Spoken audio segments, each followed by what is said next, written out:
1 tahun rasanya mungkin. Demi merealisasikan tagline atau slogan Palembang Juara, pihak KONI Kota Palembang yang diketuai Anton Nurdin akan memagari atlet potensial Kota Palembang agar tidak diperjualbelikan ke kota lain.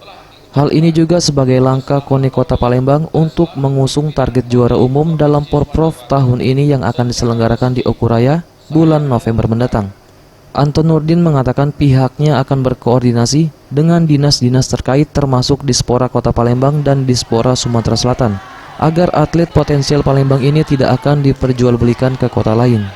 Selain itu, pihaknya juga sedang menyiapkan seleksi atlet untuk menjadi tumpuan Kota Palembang di ajang Porprov mendatang. Sekarang menyiapkan seleksi di cabur-cabur untuk seleksi atlet-atlet, tentunya atlet potensial yang nanti akan menjadi wakil dari Kota Palembang. Yang kedua, kita kerjasama dengan Dinas dan Dispora, baik provinsi dan Kota Palembang untuk memregulasi sehingga adik-adik atlet yang masih bersekolah di Kota Palembang itu tidak bisa dijualbelikan ke kabupaten kota lain. Target tetap target juara. Kota Palembang sendiri akan menurunkan atlet di semua cabur yang akan dipertandingkan di Porprov Okuraya mendatang. EZPM, Sriwijaya TV.